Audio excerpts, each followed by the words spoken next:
መንግስት አምላክ ንከምዚኦም ዝበሉ ያመቆልዑና ባይምጹ ሕደግዎም አይትኸልክልዎም በስመ አብ ወወልድ ወመንፈስ ቅዱስ አሐዱ አምላክ አሜን። ሰላም አመል ዓለም እትረከቡ ተኸታተልቲ ኔስታል ኦርቶዶክስ ህፃናት ከመይ ትኾኑ ሓራይን ባርከም ተአብ ቀዳማይ ክፋል ዝተዓዘብና ይሕቶታት ሎም ማዕንቱን ናቱ መቀጸልታ ከልወና ሓቢና ንከታተል እሺ ቦና ቋዳሃን መጻኹም ቋዳሃን ጸና አሜን እሺ ከምቲ አዲና ዝራአናዮ ሎም ማዕንታ ናቱ መቀጸልታ ከልወና ሎም ማዕንቲ ሒዝና መጥናልና ሕቶን ባር አብ እሳታዊ ዕድመ ዘለና መንእስያት ምስ ዕድሜናስ አገልግሎና ሶሻል ሚዲያስ ከመይ ክኾናሎ አጣቅማና ሶሻል ሚዲያስ ከመይ ክኾናሎ በስመ አብ ወወልድ ወመንፈስ ቅዱስ አሐዱ አምላክ አመላ ዓለም ዝርከቡ ኩሉ ኩርናት ዝርከቡ ህፃናት ደቅና ምስጢሩ ጥበቡ የብርሃሎም ናናው ምስጢሩ ጥበቡ የብርሃልና በጸጋን ጥበብ ድማ ያዕብየልና አሜን እሺ እዚ ሕቶ እዋናውን አገዳስኒው በፉሊ ግን እቲ ኣብ እሳታዊ ዕድመ ጥራይ ተኮር ወይ ድማ ንዑ ጥራይ ዝውክል ዘይኮነ ንኩሎም ፍላይ ካብ 4 ዕድመ ጀሚሮም ካብ 3 ዕድመ ጀሚሮም ንኩሉ ዝውክል ማለት እዩ ሕጂ ብዛዕባ መራኸቡ ብዙሃን ዝብል አርእስቲ ቅድመ ዝኣገረ ኣጠቃቅማ ቅድመ ምባልና መራኸቡ ብዙሃን ማዓሲ መጽ ኣብ 21 ክፍለ ዘመን ከዓ ገኒኑ ዝረአ ዘሎ መራኸቡ ብዙሃን ንዕኡ ኣድህቦ ብምግባር ሕጂ ዝመጽ ይመስለና መራኸቡ ብዙሃን ግን ምስተፈጥሮ ናይ ወዲ ሰብ ይመጽ እግዚአብሔር አምላክ ፍጥራቱ ብዝፈጠረና ዕለቲ መራኸቡ ብዙሃን መጽ ምክንያቱ አፍት መግለጽ ተራይናውን ሶሻል ሚዲያ ፕላትፎርም ማስ ሚዲያ አፍት ሓፈሻዊ ኩሉ መንናቱ ሽምሒዙ ኣብ ጥሙር አርእስቲ መጽኸሎ ግን መራኸቢ ብዙሃን ብዙሓት ዝራኸቡሉ ምስመን ሰብ ምሰብ እቶም ብዙሓት ድማ ምስተፈጣሪ እግዚአብሔር ንራኸበሉ ዛአነ ንስኻን ቀሪብና ላ ዘለና ሓንቲ መንፈሳዊ ቻነል በዓል ሕጂ ኣብ ሙሉ ዓለም ዘሎ ህፃናት ደቅና ብናይ ቅድስት ኦርቶዶክሳዊ ተዋህዶ ቤተክርስቲያንና ዝኽተሉን ዝኣምኑን ዝመሃሩን ኣብ ሓንቲ ማዕድ ኮይና ቃል እግዚአብሔር ንመሃረላ ዘለና ሓደ ከምኡውን ቤተክርስቲያንና ስርዓተ ቅዳሴ ዲ ካላ አገልግሎት ክትፍጽም እንከላ አምልኻዊ መለኮታዊ ዝኾነ አምልኻዊ ዝኾነ ስርዓት ክትፍጽም ከላ እግዚአብሔራዊ ነገር ኩላህና بمنجد تمرخ بزهان غيرنا مس املاخنا نرخبول قالنا ማለት لازم نرخب بزهان كنبلكنا بنصر كنحززلنا ماس ميديا حفاش زرخبول استفعل عينت ማለት تمرخبيታት كون كل شعو نناتو مغلصيታት كلو خلي افت ውሽጥ እንድራቲና በሐፈሽ ናፍት ዋና ነገር አስተናት መጽና ገመራኸው ብዙሃን ከንብልከና ከመጀመርታ ተፈጥሮ ዝመጽይ ምክንያቱ መራኸው ብዙሃን ከንብልከና አነ ንስኻን ንራኸቢና ቦልቂ ብዙሓት ከን ንራኸቢና ነንሕድሕድና እቶም ብዙሓት ከ ምስ እግዚአብሔር ንራኸቢና ሕጂ መራኸው ብዙሃን ከንብልከና አክልተይና ንኸፍሎ ደቂ ሰባት ምስ ደቂ ሰባት ካብ ሓደ ጀሚሩ ናብ ብዙሕ ንራኸበሉ ከውን ይኽእል በኻላይ ደረጃ ኸ እቶም ብዙሓት ደቂ ሰባት ከ ምስ እግዚአብሔር አምላክ ንራኸበሉ ምስ እግዚአብሔር ንራኸበሉ ጸሎት ንብለና ምሽ ሓቂ እቲ ጸሎት ሽዑ ብዙ ዓይነት ጸሎታት ክልወና ቅዳሴን በዓል አካል ጸሎት እኮይ እንጂ በመንገዲ ቅዳሴ ጌርና ምስ አምላክና በመንገዲ ማህሌት ጌርና ምስ አምላክና በመንገዲ ስብሃታት ጌርና ምስ አምላክና በመንገዲ ምህለላ ጌርና ምስ አምላክና ኩሉ ነገር ንራኸበሉ እንጂ ሓፋሽ ህዝቢ ኣብ ሓንቲ ቅርዓት ቤተክርስቲያን ምስተኣከበ ንሱ አምልኹ ናብ እግዚአብሔር አምላክ ናብቲ እንኮ ፈጣሪና ዝኮን ንራኸበሉ ማለት ስለዚህ ማስ ሚዲያ ከም ዝበለ መረዳእታ ሒዝና ሽዑ አፍት መጀመርታ ተፈጥሮ ከመይ እንሕልና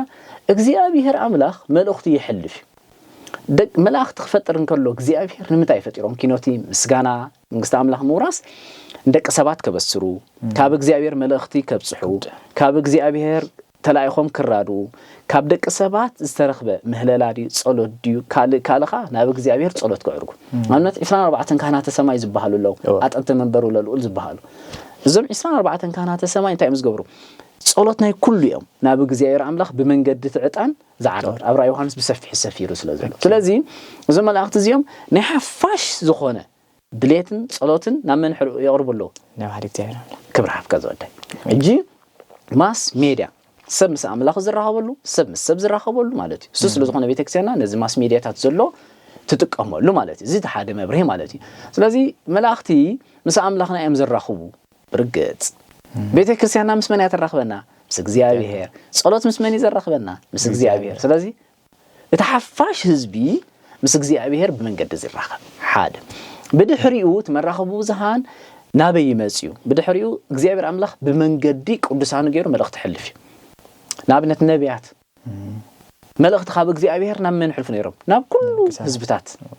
አሕዛብ አመንትን ዘያመንት መልእክት ሕልፍ ነይሮም አብነት ዘለናያ ዘበን ሕጂ ጾመነ ነው የለና ምሻቀ ነቢያናስ ካብ እግዚአብሔር መልእክቲ ቀጥታና ምን ሕልፉ ናብ ሓፋሽ አውሽዑ ነጋሪት ዝባሃል አሉ ናዓውዶኪና ዝገልጽ ነኻለ ዝገልጽ ብዙሕ ነገራት አሉ ስን በዓሉ እንታይ መራኸቢ በተሓፋሽ መልእክት ከም እንሰማዓሎ ካብ ሓደ ልኹ ካብ እግዚአብሔር ካብ ሰብ ካብ ንጉስ ካብ ዝተፈላልየ ጦማረ መልእክቱ ዝባሃል ካ ነይሩ ቀደም እንታይ ጦማረ መልእክት ማለት ሓደ ደብዳቤ ሰታሪት ማለት እዩ ኣብ ኦሪት ሕጂ እንታይ ነይሩ ንሕልና ብራና ካብ ቆርበት ተፋሕቅ ዝስራሕ እሱ ነይሩ ማለት ዳሕራይ ምስ ግዜ ግን አበይ መጽን ሕልና ኣብነት ኣብ ዘመን ሐዋርያት መጽና ሐዋርያት ሕጂ ፍንዋት እዮም ልኡኹ ናይ መልእኽት እግዚአብሔር ስለዚህ ናፍታ ሓፋሽ ካብ ምን ተላይኹም ኣሎ ካብ እግዚአብሔር እቲ ሕጂ እቲ ቀደም ዝነበረ መልእክታት አካይዳ እንታይ እንዳኾነ መጽአሎ ተተማሂሽ እንዳዓበ ምስቲ ብዝሕን ምስቲ ዝመጽናይ ግዜያዊ ዝኾነ ምዕባለታት እንዳኸደ መጽ ሽዑ ሩታና ሃይማኖት ካሕደ ጽሑፍ አቂሞም ንብል እሱ ኻን በዓል እንታይ ናብ ሓፋሽ ክኸይድ ዝኽእል መልእክታት ቅድስት ፌበን ካብ ሐዋርያ ጳውሎስ መልእክት ተብጽሕ ነይራ ብመንገድ ማይ ሰታሪ ደብዳቤ ጦማር ማለት እምት ዝበልኒ አንተ ብብራና ተሰርሐ ማለት ጻፈ ዳሕራይ ምስ ግዜ እንታይ መጽዩ ወረቀት ዳሕራይ ምስ ግዜ እንታይ መጽዩ ሬድዮ አውዲዮ ዝኾነ ቪዥዋል ካ ቴሌቪዥን መጽ ዛ ዘለና ያዘበንካ ሕጂ አውዲዮ ቪዥዋል ንኽልትዩ ስማዓን ዝረአን ንኹል ዘካተተ ኸኣ ፌስቡክ ክኸውን ይኽእል ኢንስታግራም ክኸውን ይኽእል ዩቲዩብ ክኸውን ይኽእል ቴሌግራም ክኸውን ይኽእል ቲክቶክ ዝባሃል ካ ሕጂ ሓድሽ ካ መጽሎ ብዙ ነገራት አለ ማለት ስለዚ ቀድን ቀዳድም አመጻጻ መራኸቡ ብዙሃን ክንፈልጦ ኣለና እዚ ሓደ ነገር ሕጂ እቲ አጠቃቀማ ግን ክንጥንቀ ኣለና ቁኑዕ ዝኾነ መራኸቡ ብዙሃንን ጌጋ ዝኾነ መራኸቡ ብዙሃንን ካ አሎ እዙን ካፍቲ መጀመርታ ስነፍጥረት ዝመጽእ ካብ መልአክት ዝመጽእ ዝነበረ ካብ እግዚአብሔር ቀጥታ ናብ ፍጡራ ዝሓልፍ ነበረ ቁኑዕ መራኸቢ ፍጡር ምስ አምላኹ በቀጥታ ቁኑዕ ዝኾነ ቃል እግዚአብሔር ሰማዓሉ እትሰብ ከዓ ናብነት ንሙሴ ህዝብ እስራኤል ተብሎ ነይሩ በጃኻ መሐረና ሙሴ ከዓ ነቲ ናይቲ ህዝብ ጣዕሳን አውያትን ሪዮ ከዓ ናብ አምላኽካ ምልክት ገብር ነይሩ በጃኻ ነዚ ህዝብ መሐሮብል ነይሩ እዚ ሕጂ ተቁኑዕ ጌጋ መራኸቡ ብዙሃኑን ነይሩ ናብነት ናይ ጸላእ ሰናያት ዲያብሎስ ፍጡርን ክነሱ ማዕረ ፈጣሪ ተሰርዑ ወአነ ገባሪኩም ወአነ ፈጣሪኩም አነ እዝ ፈጠርኩኩም አነ እዝ ገበርኩኩም አነ አምላኽኩም ዝብል ሕጂ እንታይ መጽ ናይ ሕሶት መራኸቢ እቲ ቅዱስ መራኸቢ እግዚአብሔር ዝሃበና ጸላእ ሰናያትካ ሕሶት ዝኾነ መራኸቢ ተጠቂምኻ ሰባት ከስሕትካ ተሃንዲዱ መላእክት ተስሒትዩ ንአዳምን ሔዋንን ከማን አስሒትዩ ድሕሪኸ ተመራኸይ ናይ ሓሶትካ እንዳመጽ ናብነት አረጊት ነቢ ዝብላሉ ካብ ትንቢታት ሓደ ብፉሊ እንተራሪናዮ እግዚአብሔር አምላኽና ሓደ ነቢ እንታይ ብሎ ኪድ ናፍቲ ህዝቢ ከድካ ድማ ነቲ ህዝቢ እግዚአብሔር አምላኽ ከም ዝብል ኣለበሎ ግን ናፍቲ ህዝቢ ናፍቲ ዓዲ ተኣቱም ከለኻ እታ ዝሃብኩኻ መልእክቲ ዳ ሕልፍ እምበር ኣብኣ ከይትበልዕ ከይትሰቲ ታ መልእክቲ ግን ሕልፍ ኢሉ ሽዑት ነቢ ናፍቲ ዓዲ ኣትዩ መልእክቲ እግዚአብሔር ሕሊፉ ክወፅን ከሎ ኣብቲ ዘለዎ ዓዲ ግን እንታይ ነይሩ ሓደ ብዕድመ ድፍእ ዝበለ አረጊት ነቢ ነይሩ እታ አረጊት ነቢ በወደ መዝሙሩ ናቱ ልኡኻ አገልጋሊ ገይሩ ሓደ ነቢ እግዚአብሔር ከም ዝኣተወ ሰምዕ እሞ ነቲ ልኡኹ ነቲ ወደ መዝሙር እንታይ ብሎ ከምዚ ዝብል ነቢ ኣትዩሎ እሞ ከይድካ ንዓበይተይ ዕረፍ ብላዕ ስተበሎ ከይዱ ምስ ነገሮ ኣይፋሉን እግዚአብሔር መልእክተይ ዳ ሕልፍ እምበር ከይትበልዕ ከይትሰቲ ኢልኒ ሽዑ አረጊት ነቢኻ እንታይ ኢልዎ ኖ ከምቲ ንዓኻ እግዚአብሔር ከም ዝበለካ ንዓይ ድማ ከምኡ ኣብ ላዕ የስትየልኒ ኢሉ ሽዑት ነቢ ኸይዱ አይ ነቢ እዚ ስለዚ ክበልዕ ክሰትለን ኢሉ በሊዑ ሰትዩ ክወፅን ከሎ ፍታ ናይ ተዓዲ ቅርዓት መእተዊ ኣፍ ደገ በር ዝባሃል ናይ ሓንቲ ዓዲ ኣብኣ እንታይ ፀኒሕዎ አንበሳ ደሙ ሰቲዕ ፅምቱ ከዓ ኣብኡ ተደርቢ ሽዑት አረጊት ነቢ ሰሚዑ ትእዛዝ ፈጣሪ ጥሒስ ኢሉ ሕጂ ሓሶት ዲያብሎስ ኣባ ሓሶት ተባለ ዲያብሎስ ናይ ዲያብሎስ ክፍእ ዝኾነ ጸላእ ሰናያት ማለት እዩ ነቲ መራኸብ ምስ አምላኽና ዝነበረ ብጌጋ ኣብ መላእክትን ኣብ ደቂ ሰባትን ኣምጽዮ ንኣዳም ሔዋን ካብ ክብር ቦታ ዘእተውን ሓሶታዊ መልእክቲ ሒዙ ይመጽ ኣነ መልአክ እግዚአብሔር ኢልዎ ኣዳምን ሔዋን ናብ ሱባኤ ናብ አምላኽን ክምለሱ ኣብ ዝተበገሱሉ ሰዓት ኣነ ካብ እግዚአብሔር ተላእኽኩ ኢሉ መጽ እንታይ እዚ መልአክ ከብርሃን ብርሃናዊ መሲሉ መጽ እዛ አረጊት ንብሎ ዘለና ኸ ሓሳዊ ነቢ ሓሶት ይገይር እንጂ መራኸቡ ብዙሃን ጌጋውን ካብቲ ቀደም ዝነበረ ኸኣ እንዳመጽ ኸኣ ኣብ ዘለና ዘበን ከዓ ክልተ ዓይነት መራኸብ ኣሎ ቁንዕ መራኸቢ ብዙሃን ጌጋ መራኸቢ ብዙሃን ዋላ ትናይ ብናይ ቤተ ክርስቲያናዊ ዓይነት ዝፍነው ዘለውን ቁንዕ ዝኾነለው ጌጋ ዝኾነለው ሓደ ቤተ ክርስቲያን ሕጋን ስርዓታን ዶግማን ቀኖናን ትውፊታን ሓልያ ንደቃ ተሕልፍ መራኸቢ ብዙሃን ቅንዕትላ ሓንቲ ኸዓ በሃይማኖት አሳቢባ ግን ነተሐቀኛ ትምህርት ቤተ ክርስቲያንና ተዛባዓላ ስለዚህ ተመራኸቢ ብዙሃን በሓፈሹ መግለጽ ነዚ ብሕጽር ዝበለ ምስ ሓዝና ሽዑ አበጠቃቅማና ከመይ ክንከውን ኣለና ተዋና ርእስትሰ ሓቂደ ሕጂ አጠቃቅማና ጥንቃቐ ድልና መራኸቢ ብዙሃን ዝብል ኣብዚ እዋን እዚ ንንግዲ ድዩ ንስራሕ ድዩ ንትምህርቲ ድዩ ንብዙሕ ነገር ንጥቀመሉ ስለዘለና ኣብዚ ጥንቃቐ ድልና ምክንያቱ ኣብ መራኸቢ ብዙሃን ሓሶት ኣሎ ኣብ መራኸቢ ብዙሃን ወልፍሎ ኣብ መራኸቢ ብዙሃን ከኻ ግዜኻ ምብኻን ኣሎ بمرة بزهان كأ تمهارخا ملأختها تقبلها أبنات بيت كريستياننا أبسعت زي تحلفوا ملأختات بمنتين لا مرة بزهان تي دبدب والسيركلار ويد منا كل زم حلالف ملأخت له صانات كم زخنو عبيت كم زخنو صباح كم زلو أصوام كم زي إمزاعته صباح عودة أمتيو صباح خمسة صومي زبل كينوت أبيت كريستيان من البات أبيت كريستيان زي طعام وسب زي متسخة ككاتل كفل ترى أخوينو نمر رخ بزهنا بيت كريستيان يغير مالتي سلازي قدمنا بقى ممصاناون نبعلو اتن نكاتاتلو مرخبي بزهان سوشيال ميديا زبالون كنمرصن كنطنققن علنا ملاختن تايلنا كان بعال قدس ميكائيل جبريل رفائيل تحققኛ ملأخت እግዚአብሔር ዝሕልፍ እዩ ጸላእሰናያት ዲያብሎስ ምስ አጋንንትኻ ነተሐቀኛ ትምህርቲ ملأخت እግዚአብሔር አምላኽካ ስሑት ዝገብሩ ዘዛቡ እዮም እዚ ክንፈልጥ ኣለና ሽዑ ኣብቲ ጠቃቀማ አጠቃቀማ መራኸቢ ብዙሃን ኣዝዩ ጥንቀቅሊ ዝበዝሑ መራኸቢ ብዙሃንና ዘለው ንምንታይ እዮም ንጥቀመሎም ዘለናኻ ነፍስና ክንፍትሽ ይግባአና ኣብ ሰዓት እዚ ሓሶት ኣብ መራኸቢ ብዙሃን ይዝርከብ ጸላእሰናያት ዲያብሎስ نبونا أدم هيوان كسحتن كله أنت كوين أنت حدير مزي أبتمن قارديلا تبهال كيسي أبات شوير مزي لومي أب مرة بزهن نريهم مسلم زي فلوتو تبروفايلهم سلم زي فلوتو كان مسيلهم زموت سلو قناعات مسلو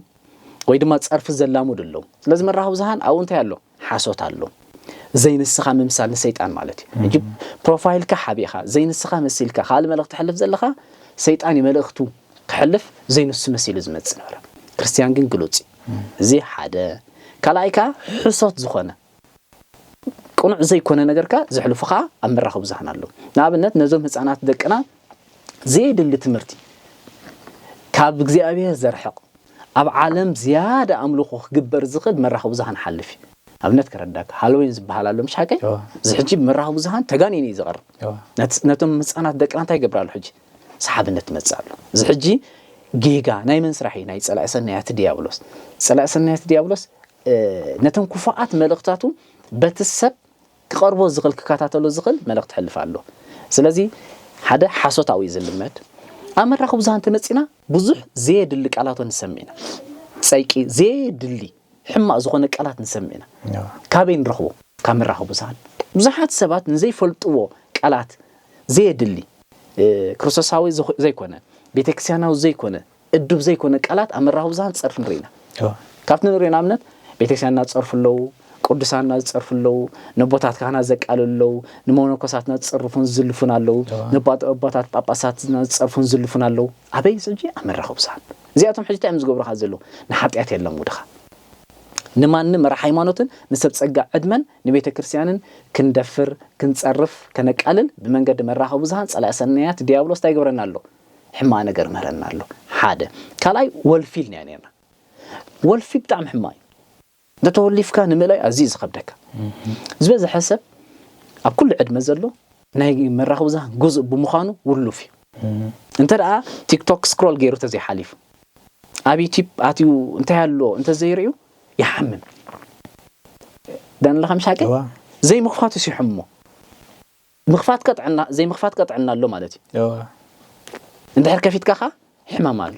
سلازي حدث كخفتنا بتناي مراخو بزهان بلاتفورم تاع كايدن كله انت يخونلو سلازي حممه هو يكحاو تقين خفت لنبل مسكو فوتو خزغرم نجر يحوني يحمم ديس راسو نوي ساعه راسخا لامين نوي ساعه انت موبايل تكينكا سكرول تجير كراسخا انت يخون عينك انت يخون رأس خبط عم يزخبدك عينك يغيح ናይ ርእሲ ፀገም ተራሃሊኻ ሙሉ ኣካላትካ ድኻም ይዘንስ ሕጂ ታይ ገብረካ ኣሎ ዳሜቲ እታ ካልእት ሒዝኒያ ዘለና ውሉፍ ገብረካ ሳልሳይ ከዓ እንታይ ኢልና ኣለና ግዜኻ ባኽነልካ ክትመሃር ኣይትኽእልን ኢኻ ኣዝዩ ዘባኽነልካ ግዜ ንጸሎ ዝኾን ግዜ ብልካ ማለት ኮ ንኽትመሃር ግዜ ብልካ ናብ እግዚአብሔር ኣምላኽ ክትቀርብ ግዜ ብልካ ስለዚ መራኸቢ ብዙሃን ክንጥቀመሉ ከለና ኣዝዩ ጥንቁቅ ክንኮን ኣለና እታ ናይ መጨረሻ ለባሽዕ ዝብላ እንታይ ቀዳማይ ከምቲ ዝብላዕ ትመርጽ ዝስተ ትመርጽ ክዳን ትመርጽ ዘፍት ገዛላ ግድን ጫማ ትመርጽ ዘው መራኸቢ ብዙሃን ካይ ይመርጽ እንታይ ነናይ መራኸቢ ብዙሃን ይከታተል ዘለን ራይ ዩቲዩብ ክትከታተል አሁንካ ተረኽበ ይኮንካን ትኸፍቶ እንታይ ኢልና አንተ ወይ መንነቶም ሓብዮም ፕሮፋይሎም አይፍለጥ ምን ምዃኖም ዘይፍለጥ ጸርፍን ክፋእ ነገርን ዝምሩ ገሊአን ከዓ ጎሊሖም ዝራኣይ ገጾምን መንነቶም ምስለም ዝራኣይ ግን ከዓ ጽይፍ ቃል ዝምሩ ሎም ተመራኸቢ ብዙሃን ቀደም ትትመልእኽቱ ቁኑዕ ነገር መሕለፊ ነይሩ ዝበዝሕ ብሰዓት ዝንተራሪኻ ዝበዝሕ እንተራሪኻ ብፍላይ ቲክቶክ ዝበሃል ብፍላይ እንተራሪኻዮ ዋዒ ጸርፊ ሕማ ነገር ዘይእዱብ ነገር ዘይ ቤተክርስቲያናዊ ነገር ኣው ይዝሓልፍ ዋላት መንፍቅና ዝበሃል ኣው ይዘሎ ኣፍቲ ናይ ቲክቶክ ተኣቲኻ ኣዝዩ ውሕዳትን ህዳኣት መልእኽቲ እግዚአብሔር ቃል እግዚአብሔር መንገዲ እግዚአብሔር ዝሓልፈለንተ ናይ ቲክቶክ እንተራሪነን ኣዝዩ ውሕዳትን ትዝበዝሕ ኣብ ቲክቶክ ዝሓልፍ ዘሎ ግን ሓደ ዓው ናይ መባል ካልኣይ ናይ ምርባሽ ሳልሳይ ጸርፊ ራብዓይ ፀይቅ ጽይፍ ቃል ድፍረታዊ ቃል أو كهنات تصرفوا باباسات تصرفوا بيتكسيان تتصرف እግዚአብሔር تصرف ቅድስት ድንግል ማርያም ትጽረፍ መንፈቅና ክፉ ነገርንካ ኣው ይመሐላል ስለዚ እቲ መራኸቢ ብዙሃን ትከታተሉን ክትመርጽ ከለኻ ዩቲዩብ ተራ ኮይኑ ሕጂ ናይ መን ዩቲዩብ ያካ ትከታተል ናይ ሃይማኖት ተራ ኮይኑ ብቅድስ ኦርቶዶክሳዊ ተዋህዶ ቤተክርስቲያን ስርዓታ ዶግማ ቀኖና ትውፊታ ተመሪሓት ኸይተራ ኮይና ንዓኻ ፍልጠት ትበካ فيسبوك تبلك خانك أنت هتعلم من قد فيسبوك وبز حاسوت يزول صوم حجنا عشتخونكم منبر قال له زيد اللي حاسوتات زم حلال فعله يجي مرة وبزان تايت اللامت حاسوت اللامت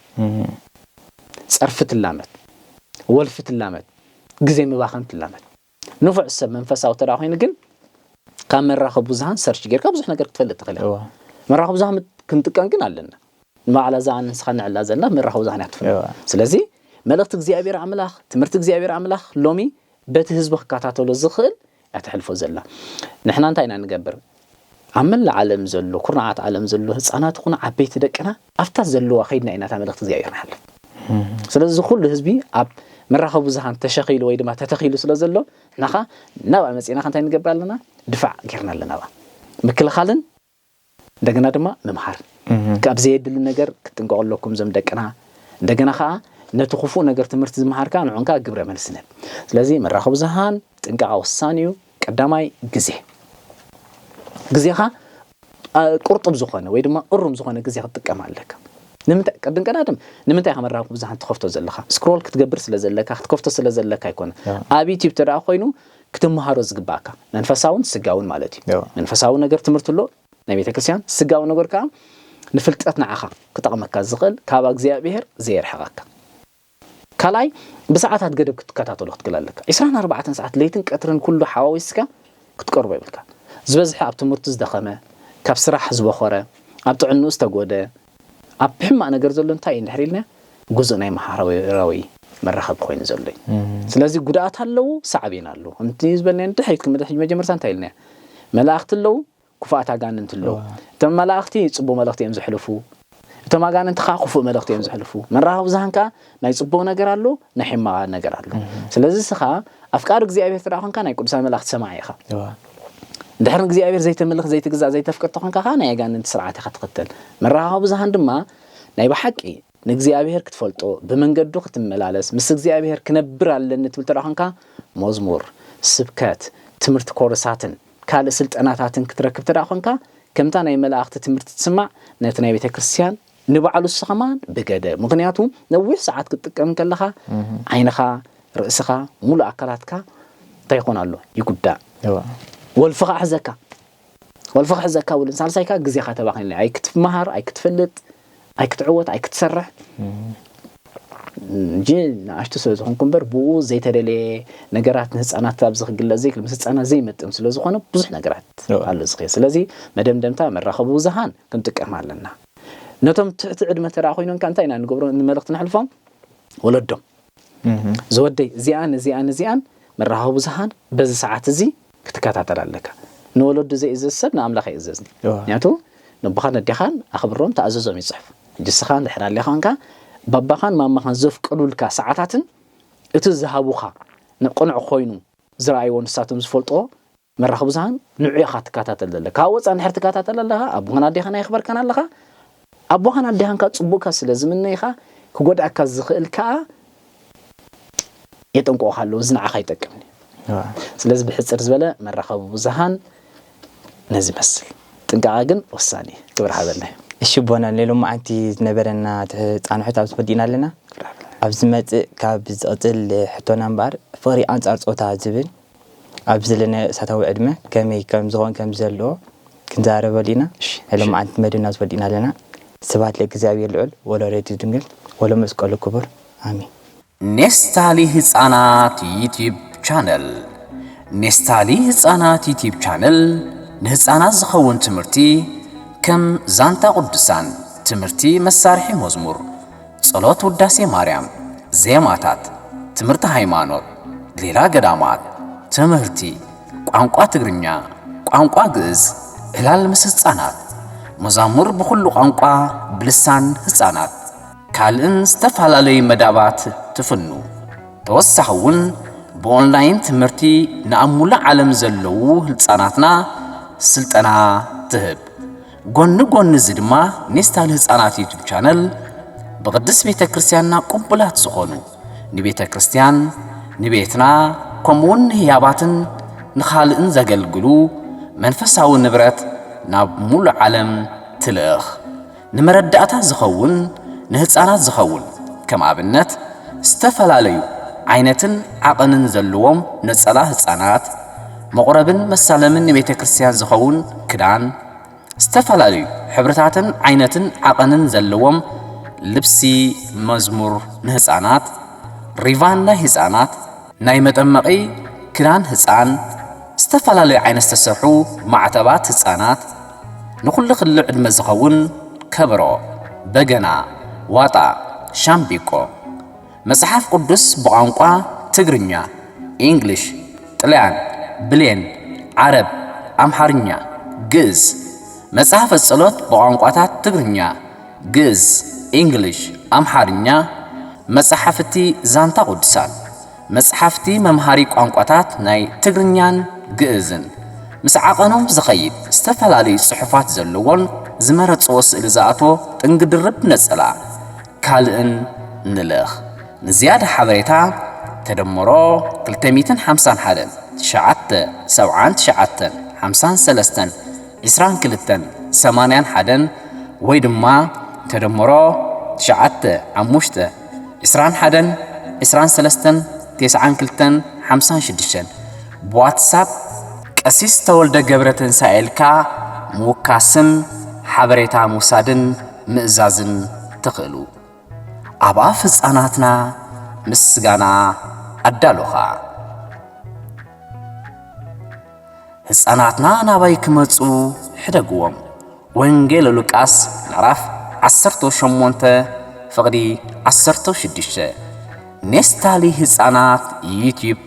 ቻነል